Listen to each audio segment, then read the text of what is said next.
I was in grade 13 and it was my last year of high school.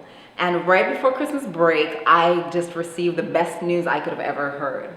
And it was, I got a full scholarship to a US university for a full track scholarship. I was so excited, and so was everyone else. My friends were excited, the teachers were excited, and I was ready to accept.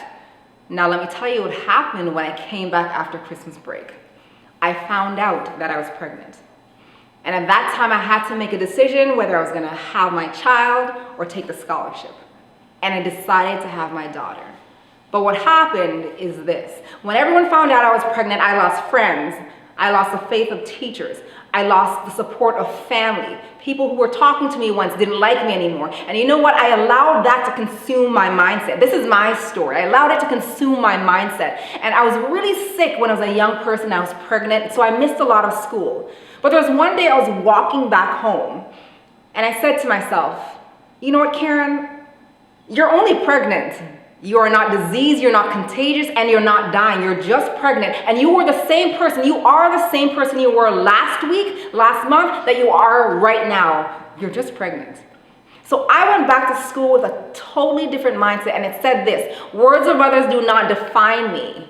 I define me. And I realized that I had allowed everything that people said, the way they acted and what they did, to define who I was, when I truly knew who I was. I was phenomenal in school before I got pregnant. I loved sports. I was a good friend. I was a good daughter. I loved people.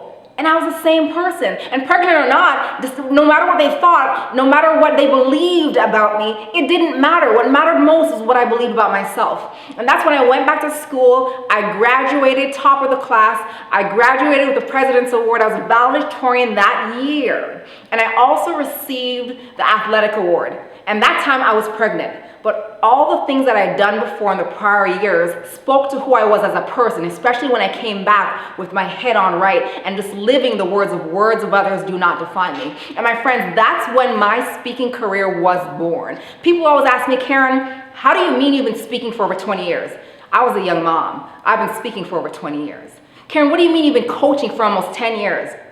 That's just what I did, and that's where it was born. Shortly after I had my daughter, I was invited back to high schools, colleges, universities. I decided to have my daughter. I went to a local university. I graduated with a Bachelor of Applied Science that I don't use right now, but that's another story. But nonetheless, I went on, I spoke at colleges, universities, corporations, leadership retreats. And what happened after that was someone saw me speak. You know, I was blessed to work with an organization and represent them nationally at workshops and conferences. And one of my peers came and asked me who was my public speaking coach. And I looked at him, and he was a CEO of a company, and I said, well, you know what, I don't have a public speaking coach. And he looked at me again, and he said, it's okay, Karen, if the company hired them for you, just let me know. If they're expensive, it doesn't matter. And I said, well, I don't have a public speaking coach. And then he said to me, well, where'd you learn to speak like that? And I had told him that I've been speaking for years, and it's just a matter of experience and knowing how to really connect with people and be yourself whenever you talk in front of people. And he said, okay, can you teach me to speak like you? And you know what my answer was? I said, of course not. You can't, you know, you're not gonna be black and beautiful like me. It's a joke, but nonetheless, I said I can make you, you know, I can help you create the best version of you, sharing you on stage.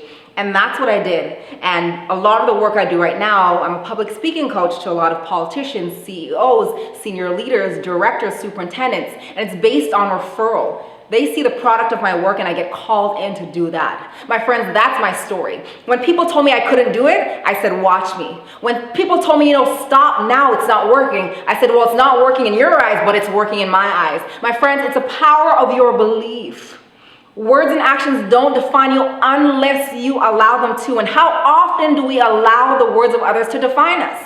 You know, everyone's intention is selfish. And I'm going to do a bit of real talk here. Everyone's intention is selfish. And that's okay, because if you don't look out for you, who will? And as much as we're selfless, we cannot lead unless we lead ourselves first. We cannot build unless we build ourselves first, because when you're strong, you can help people around you be strong too. My friends, that is my story. I stand here in front of you as Karen Donaldson. Love it, hate it, it doesn't matter, because I love me, and it's not a matter of conceit.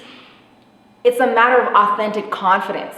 Because when no one's cheering for me, I'm gonna cheer for myself. When no one's cheering for you, you cheer for yourself. When no one's cheering for you, know that Karen has got your back, because words of others do not define you, and they never will. It's time to stand, own, and believe in your own worth. Karen D, signing off.